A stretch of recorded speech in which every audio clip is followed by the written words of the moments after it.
Object ওরিয়েন্টেডের প্লেলিস্টে আমরা already class and object সম্পর্কে কথা বলে নিয়েছি। আজকের লেকচারে আমরা আলোচনা করব ডার্ট কনস্ট্রাক্টর সম্পর্কে। আমরা এই ভিডিওতে কনস্ট্রাক্টরের A to Z সবগুলো বিষয় বিস্তারিতভাবে আলোচনা করব। ডার্ট কনস্ট্রাক্টর আমরা যদি বলি what is constructor, constructor is a special type of method that is use to initialise the object. কনস্ট্রাক্টরের আরও কিছু প্রপার্টিজ আছে। Constructor has the same name as the class in belong. Constructor নামটা হবে হুবাহুব ক্লাসের নামে। Constructor is a special type of method. আপনারা method এবং ফাংশন দুইটাই কিন্তু সেম। আমরা এর আগের ভিডিওতে ফাংশন সম্পর্কে আলোচনা করেছি, বা ফাংশন সম্পর্কে কীভাবে ফাংশন কাজ করতে হয় সেই বিষয়গুলো আমরা জানি। তাহলে আমরা আজকের ভিডিওতে কনস্ট্রাক্টর সম্পর্কে বিস্তারিত আলোচনা করব। গত লেকচারে আমি কিন্তু ক্লাস এবং অবজেক্ট সম্পর্কে আলোচনা করেছি। ওই ভিডিওটা যদি আপনারা না দেখে থাকেন তাহলে আসলে এই ভিডিওটা দেখে অনেক কিছু বুঝবেন না। এই সবগুলা ভিডিও আপনারা সিকোয়েন্স মেনটেন করে দেখার চেষ্টা করুন, কারণ একটা টপিক আরেকটা টপিকের সাথে রিলেটেড। সেহেতু আপনারা যদি স্টেপ বাই স্টেপ সুন্দরভাবে সিরিয়াল মেনটেন করে ভিডিওগুলো দেখেন তাহলে জিনিসটা বুঝতে আপনাদের অনেকটা হেল্পফুল হবে। আদারওয়াইজ কিন্তু আপনারা অনেক কিছু বুঝবেন না। আমি বলবো যদি আপনি ক্লাস অ্যান্ড অবজেক্ট না বুঝেন তাহলে আসলে এই ভিডিও আপনার দেখার দরকার নেই, কারণ এই ভিডিওতে আপনি কিছুই বুঝবেন না। সেক্ষেত্রে আপনি ক্লাস এবং অবজেক্ট কি সেটা আপনি জেনে আসেন, দেন এই ভিডিওতে আসবেন। কনস্ট্রাক্টর আরেকটা প্রপার্টি হলো it has no return type not even void. Constructor আমরা কোনো রিটার্ন টাইপ ব্যবহার করতে পারবো না, কারণ আপনারা জানেন যে আমি গত লেকচারে দেখিয়েছি আমরা ফাংশনের মধ্যে ভয়েড ইউজ করছি বা মেথডের মধ্যে ভয়েড রিটার্ন টাইপ হিসেবে ব্যবহার করি, কিন্তু কনস্ট্রাক্টর সেটা আমরা পারবো না। It is called automatically. Constructor আসলে অটোমেটিকভাবে কল হয়। আমরা যদি একটা ফাংশন ক্রিয়েট করি, একটা মেথড ক্রিয়েট করি, সেক্ষেত্রে আমাদেরকে সেটাকে কল করতে হয়, অবজেক্ট তৈরি করে কল করতে হয়। কিন্তু কনস্ট্রাক্টর হলো একটা স্পেশাল টাইপ অফ মেথড যেটাকে আমাদের কল করার কোনো প্রয়োজন নেই। আমরা কনস্ট্রাক্টরকে কল করতে হবে না, কনস্ট্রাক্টর বাই ডিফল্ট নিজেকে কল করে নেবে। Default constructor no parameterise constructor. Constructor আসলে কয়েকটা ক্যাটাগরি আছে, সেগুলো বিষয় নিয়ে আমরা একটু আলোচনা করি। প্রথমে আসেন হোয়াট ইজ কনস্ট্রাক্টর। এই constructor is a different type of function which is created with same name as it class name. কনস্ট্রাক্টরের নাম হুবাহুব ক্লাসের নামের মতোই হবে, কোনো চেঞ্জ হবে না। ক্লাসের যে নাম থাকবে কনস্ট্রাক্টর নামটাও সেম থাকবে। এখানে মেইন বিষয়টা হলো কনস্ট্রাক্টর নিজেকে কল করতে পারে এবং কনস্ট্রাক্টরটা স্পেশাল টাইপ অফ মেথড, ক্লাসের নামের হুবাহুব কনস্ট্রাক্টর নামটা হবে। Creating constructor in Dart. এখন কনস্ট্রাক্টর সিনট্যাক্সটা একটু আমি দেখিয়ে দিচ্ছি আপনাদেরকে। ক্লাস নেম এবং ক্লাস নেম দেখতে পাচ্ছেন এখানে, কারণ কনস্ট্রাক্টর নামটা বলছি ক্লাসের যে নামটা হবে সেম এক্স্যাক্টলি কনস্ট্রাক্টর নামটাও সেম হবে। আমি আপনাদেরকে যখনই প্র্যাকটিক্যালি দেখাবো তাহলে বিষয়টা আর একটু ভালোভাবে বুঝতে পারবেন। এখন থিওরিক্যাল একটু বিষয়টা বোঝার চেষ্টা করেন। এখানে আমরা যদি একটা ক্লাসের নাম দিই স্টুডেন্ট, তাহলে আমাদের কনস্ট্রাক্টর নামটা হবে স্টুডেন্ট। ক্লিয়ার? এখন আছেন টাইপ অফ কনস্ট্রাক্টর। কনস্ট্রাক্টরের তিনটা টাইপ হয়, একটা হলো ডিফল্ট কনস্ট্রাক্টর, প্যারামিটার কনস্ট্রাক্টর, আরেকটা হলো নেম কনস্ট্রাক্টর। ডিফল্ট প্যারামিটার কি, প্যারামিটারাইজ কনস্ট্রাক্টর কি এবং নেম কনস্ট্রাক্টর কি, সে সকল বিষয়ে আমরা বিস্তারিত আলোচনা করব। এখন আসেন ডিফল্ট কনস্ট্রাক্টর। ডিফল্ট কনস্ট্রাক্টরটা কি আসলে? এই constructor which has no parameter is called default constructor or no argument constructor, it is automatically create। মানে ডিফল্ট কনস্ট্রাক্টরটা হলো এর মধ্যে কোনো প্যারামিটার থাকবে না এবং কোনো কিছুই থাকবে না। এই কনস্ট্রাক্টরটা অটোমেটিক্যালি ক্রিয়েট হয়। ডার্ট কম্পাইলার অটোমেটিকভাবে এই ডিফল্ট কনস্ট্রাক্টরকে ক্রিয়েট করে নেয়, সেটা আসলে আমরা দেখতে পারি না। আমরা যদি নাও নিজে থেকে যদি ডিফল্ট কনস্ট্রাক্টর নাও ক্রিয়েট করি, সেক্ষেত্রে অটোমেটিকভাবে কিন্তু কনস্ট্রাক্টর একটা কম্পাইলার ক্রিয়েট করে নেবে, সেটা আমরা দেখতে পারবো না। অ্যান্ড উইথ নো আর্গুমেন্ট, এখানে কোনো আর্গুমেন্ট থাকবে না। By Dart compiler if we do not declare in the class the Dart compiler ignore the default constructor if we created a constructor with argument or no argument the syntax is given below. আমরা default কনস্ট্রাক্টরের সিনট্যাক্সটা নিচে দেখব। এখানে আমরা যদি constructor create নাও করি, সেক্ষেত্রে ডার্ট কম্পাইলার কিন্তু অটোমেটিকভাবে একটা ডিফল্ট কনস্ট্রাক্টর ক্রিয়েট করে নেয় এবং সে নিজেকে কল করে, সেই বিষয়টা আমরা প্র্যাকটিক্যালি দেখব। আমরা একটু সিনট্যাক্সের দিকে লক্ষ্য রাখি। ডিফল্ট কনস্ট্রাক্টরের সিনট্যাক্সটা হলো ক্লাস নেম এবং ক্লাস নেম দেখতে পাচ্ছেন প্যারেনথেসিস আছে। ক্লাসে কিন্তু কোনো প্যারেনথেসিস হয় না, সেটা আপনারা জানেন। সেকেন্ড ব্র্যাকেট দিয়ে শুরু এবং সেকেন্ড ব্র্যাকেট দিয়ে শেষ হয়। 2 নাম্বার যে লাইনটা আপনি দেখছেন ক্লাস নেম আমি আবার লিখেছি। এখানে এই যে ক্লাস নেমটা দিয়েছি, এই ক্লাস নেমটা হলো কনস্ট্রাক্টর নাম, কারণ same name as it is হবে, কিন্তু এখানে কিন্তু প্যারেনথেসিস আছে। এটা হলো যে বডি, সেকেন্ড ব্র্যাকেট দিয়ে শুরু এবং সেকেন্ড ব্র্যাকেট দিয়ে শেষে কনস্ট্রাক্টর বডি। এটা হলো একটা ডিফল্ট কনস্ট্রাক্টর, কারণ এখানে আমি বলেছি ডিফল্ট কনস্ট্রাক্টর কোনো প্যারামিটার হবে না, কোনো আর্গুমেন্ট হবে না, সেটাই আসলে ডিফল্ট কনস্ট্রাক্টর। এখন আমরা কথা বলবো প্যারামিটারাইজ কনস্ট্রাক্টর নিয়ে। We can also pass the parameter to a constructor. That type of constructor is called parameterized constructor. It is used to initial instance variable. Sometimes we need a constructor which accepts single or multiple parameters. The parameterized constructor are mainly used to initial instance variable with own value. Parameterized constructor এ আমরা বিভিন্ন টাইপের data pass করতে পারি। যখন আমরা function তৈরি করছি parameter হিসেবে, আমরা কিন্তু স্ট্রিং টাইপের আইডি নেম ইত্যাদি পাস করতাম। সেম এখানে আমরা ক্লাসের যে ইনস্ট্যান্স ভেরিয়েবল যেটা আছে সেই বিষয়টা আমরা পাস করতে পারবো, ইনস্ট্যান্স ভেরিয়েবল নিয়ে কাজ করতে পারবো, এবং আমরা এখানে সিঙ্গেল অথবা মাল্টিপল টাইপের প্যারামিটার আমরা এখানে পাস করতে পারবো। আপনাদের যদি এটা আমি সিনট্যাক্সটা বুঝাই তাহলে জিনিসটা বুঝতে পারবেন। প্রথমে অ্যাজ ইট ইজ ক্লাসের নেম, এবং ক্লাসের নেমই কিন্তু কনস্ট্রাক্টরটা তৈরি হয়, কারণ ক্লাসের নেম ছাড়া কনস্ট্রাক্টর তৈরি হবে না। প্যারামিটার লিস্ট, এখানে আপনারা প্যারামিটার লিস্টের জায়গায় আপনারা ইন্টিজার আইডি অথবা স্ট্রিং নেম হিসেবে পাস করতে পারেন, জাস্ট এইটুকুই। এটা অলরেডি আপনারা অন্যান্য ফাংশনে দেখছেন কীভাবে আমরা প্যারামিটারাইজ ফাংশন ডিক্লেয়ার করেছি। সেম এখানে জাস্ট এখানে একটা কনস্ট্রাক্টর হবে ক্লাসের নেমে, এখানে কোনো ভয়েড হবে না, কোনো রিটার্ন টাইপ থাকবে না, পার্থক্য শুধু এইটুকু। এখন আসে নেম কনস্ট্রাক্টর। ডাটে যখন আমরা মাত্র ডাটে একটা কনস্ট্রাক্টর ব্যবহার করতে পারবো, সেটা হোক ডিফল্ট কনস্ট্রাক্টর অথবা প্যারামিটারাইজ কনস্ট্রাক্টর, জাস্ট একটা কনস্ট্রাক্টর কিন্তু আমরা ব্যবহার করতে পারবো। আমরা এখানে মাল্টিপল কনস্ট্রাক্টর ব্যবহার করার কোনো সুযোগ নাই। সেক্ষেত্রে যদি আমরা চাই একই ক্লাসে মাল্টিপল টাইপের কনস্ট্রাক্টর আমরা ব্যবহার করতে চাই, সেক্ষেত্রে অবশ্যই আমাদের নেম কনস্ট্রাক্টরটা ব্যবহার করতে হবে, আদারওয়াইজ আমাদের এখানে এরর দেখা দেবে, আমরা কোনো কনস্ট্রাক্টর ব্যবহার করতে পারবো না। The name constructor are used to declare the multiple constructor in single class. আমি আগেই বলেছি একটা ক্লাসের মধ্যে যদি আমরা মাল্টিপল কনস্ট্রাক্টর ব্যবহার করতে চাই, সেক্ষেত্রে নেম কনস্ট্রাক্টরের বিকল্প আর কিছুই নেই। নেম কনস্ট্রাক্টর খুবই ইজি। ক্লাসের নেম ডট একটা কনস্ট্রাক্টর নাম দেবো আমরা, এবং প্যারামিটারাইজ কনস্ট্রাক্টর সেম অ্যাডজেক্টিভ আগের মতোই থাকবে, জাস্ট কোনো পার্থক্য নাই। এখন আমি স্টেপ বাই স্টেপ প্রত্যেকটা কনস্ট্রাক্টর কীভাবে ক্রিয়েট করবেন, কীভাবে কাজ করবেন, সেই সকল বিষয়ে প্র্যাকটিক্যালি দেখাবো। চলুন আমরা প্র্যাকটিক্যালি কাজটা শুরু করি। প্রথমে আসি ক্রিয়েট কনস্ট্রাক্টর ইন ডাট। প্রথমে আমি একটা কনস্ট্রাক্টর কীভাবে ক্রিয়েট করতে হয় সেই বিষয়টা আপনাদেরকে দেখাচ্ছি। সেই জন্য আমি চলে যাচ্ছি ইন্টেলিজ আইডিতে। আপনারা ইন্টেলিজ আইডিতে একটা ডাট ফাইল ক্রিয়েট করে নেবেন। প্রথমে এসে আমার কী তৈরি করতে হবে, ক্লাস তৈরি করতে হবে। আমি ক্লাস কিওয়ার্ড দিয়ে নিচ্ছি এবং একটা ক্লাসের একটা নাম দেব। আমি এখানে একটা টিচার নাম দিয়েছি, টিচার নামে একটা ক্লাস তৈরি করেছি। আপনারা একটা ক্লাস তৈরি করে নেবেন। এখন আসেন আমি এখানে একটা কনস্ট্রাক্টর তৈরি করব, তাহলে টিচার যে নামটা হবে সেম নামে কিন্তু আমার কনস্ট্রাক্টর নামটা হবে। আমি এখানে দিয়েছি টিচার এবং এখানে আমি প্যারেন্থেসিস দিয়ে দিচ্ছি। দেন আমি এখানে আমার কনস্ট্রাক্টরের বডিটা তৈরি করে নিয়েছি। এটা হলো একটা কনস্ট্রাক্টরের বডি, লিখে দিচ্ছে এটা হলো বডি। এটা হলো আমার কি ডিফল্ট কনস্ট্রাক্টর। এখন আমি যদি এই ক্লাসের একটা অবজেক্ট তৈরি করি, অলরেডি আপনারা জানেন কিভাবে অবজেক্ট তৈরি করতে হয়। তাহলে এখানে আসি, আমি একটা টিচার ক্লাসের অবজেক্ট তৈরি করব। আমি এখানে দিয়ে দিচ্ছি টিচার। তাহলে টিচার, এখন আমি টিচার ক্লাসের একটা অবজেক্ট তৈরি করব।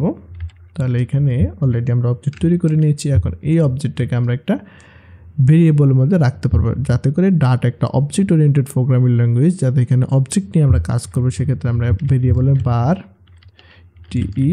টি1 ইজ ইকুয়াল টু আমরা টিচারটাকে স্টোর করে রাখলাম। এখন আমাদের টিচার ক্লাসের সব প্রপার্টি কিন্তু টি1 এর মধ্যে আছে, কারণ সংক্ষেপেটাকে আমি টিচার বলে ধরে নিয়েছি। যদি আমি এই প্রোগ্রামটাকে রান করি, এই প্রোগ্রামটাকে যদি আমি এখানে রান করি, তাহলে এখানে আউটপুটে দেখতে পাচ্ছেন কিছুই আসে না, কারণ আমি আমার ডিফল্ট যে কনস্ট্রাক্টরটা কল হয়েছে সেটা আপনারা দেখতে পাচ্ছেন না, কারণ আমি এখানে ডিফল্ট কনস্ট্রাক্টর বডিতে কোনো কিছু লিখি নেই। আমি যদি এখানে প্রিন্ট স্টেটমেন্টের সাহায্যে এটা মেসেজ দিই, আমি এখানে একটা মেসেজ দিয়ে নিচ্ছি কল ডিফল্ট কনস্ট্রাক্টর। এখন যদি মেইন ফাংশনে এসে আমি প্রোগ্রামটাকে রান করি, তাহলে এখানে আপনি দেখতে পাচ্ছেন কল ডিফল্ট কনস্ট্রাক্টর আউটপুটে এসেছে, দেখতে পাচ্ছেন। এটা কিন্তু আমি জাস্ট কনস্ট্রাক্টর কিন্তু এখানে একটা অবজেক্ট তৈরি করেছি, আমি কিন্তু কনস্ট্রাক্টরকে কল করি নাই বা কনস্ট্রাক্টরে আসলে কোনোভাবেই তাহলে আমি জাস্ট প্রোগ্রামটাকে রান করলাম, অবজেক্ট তৈরি করে প্রোগ্রামটাকে রান করলাম, কনস্ট্রাক্টর কিন্তু বাই ডিফল্ট যে কনস্ট্রাক্টরটা আমরা তৈরি করেছি সেটা কিন্তু অটোমেটিক কল হচ্ছে। এখন আমি আপনাদেরকে একটা বিষয়টা আরেকটু সুন্দরভাবে এক্সপ্লেন করি। এখানে আসেন, আমি এই ক্লাসের মধ্যে একটা কি নিচ্ছি, ভয়েড ডিসপ্লে।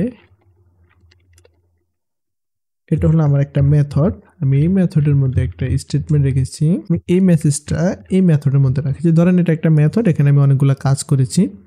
এখন আমি কিন্তু চাইলে প্রোগ্রামটা রান করলে এই মেথডটা কিন্তু কল হচ্ছে না, আমার বাই ডিফল্ট কিন্তু কনস্ট্রাক্টরটা কল হচ্ছে, আমার মেথডটা কিন্তু কল হচ্ছে না। এখন মেথডটাকে কল করার জন্য আমরা কিন্তু অবজেক্ট তৈরি করতে হয়। দেখেন পার্থক্যটা কোথায়, অবজেক্ট তৈরি করে আমরা এখানে ডিসপ্লে মেথডটাকে যখনই কল করি, এখন দেখেন আমাদের প্রোগ্রামটা কিন্তু সুন্দরভাবে রান হচ্ছে, হাই আই এম মামুন।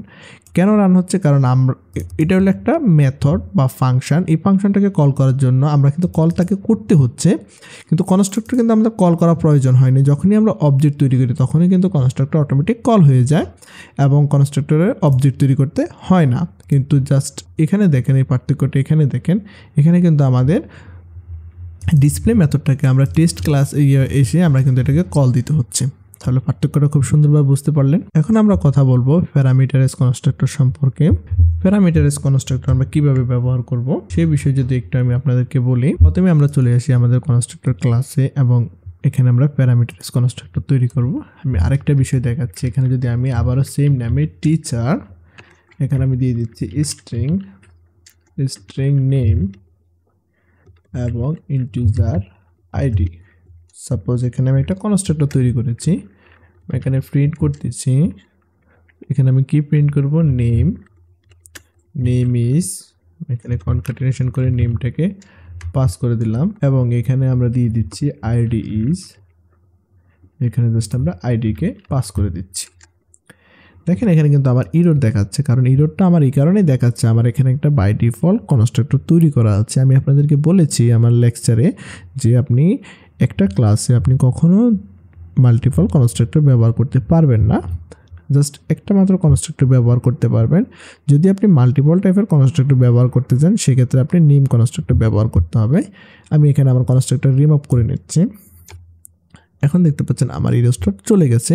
এটা হলো প্যারামিটারাইজ কনস্ট্রাক্টর। এখানে প্যারামিটার হিসেবে আমরা এখানে স্ট্রিং নেম পাস করেছি এবং ইন্টিজার আইডি পাস করেছি, দুইটা ভ্যালু এখানে আমরা পাস করেছি। এটা হলো আমাদের প্যারামিটার।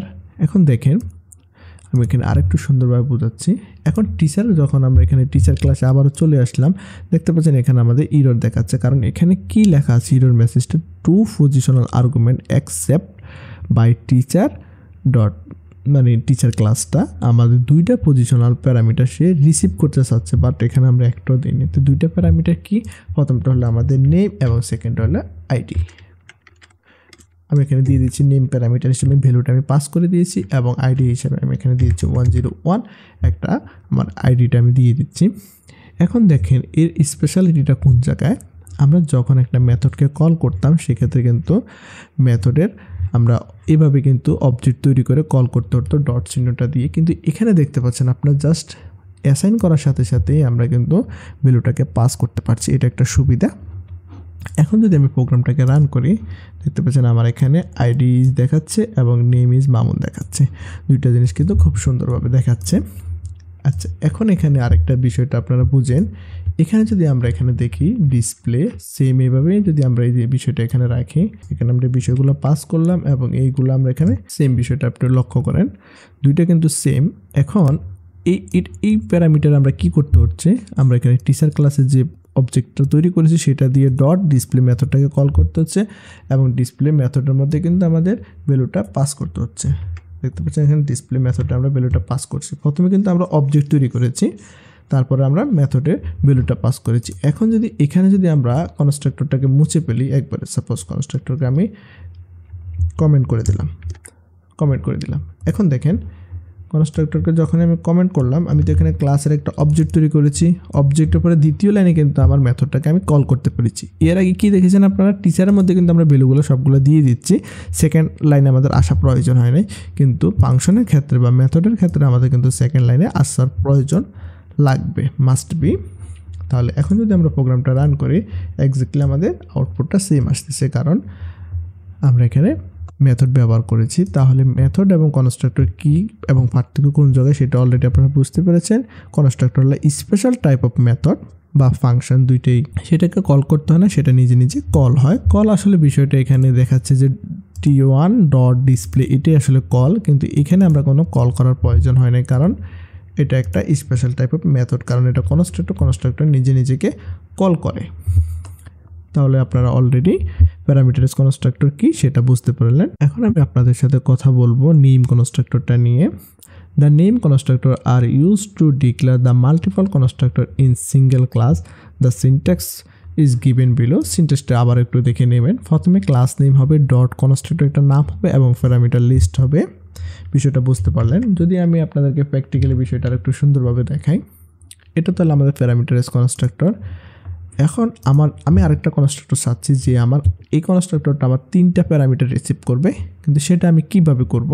আমার এখানে একটা কনস্ট্রাক্টর আমি নেম রেখেছি, আইডি রেখেছি। এখন আমি চাচ্ছি যে আমার আরেকটা কনস্ট্রাক্টর তৈরি করবে, সেটার মধ্যে আমি এজ রাখবো, টিচারদের এজ রাখবো অথবা ফোন নাম্বার রাখবো, আর 2টা প্যারামিটার আমার লাগবে।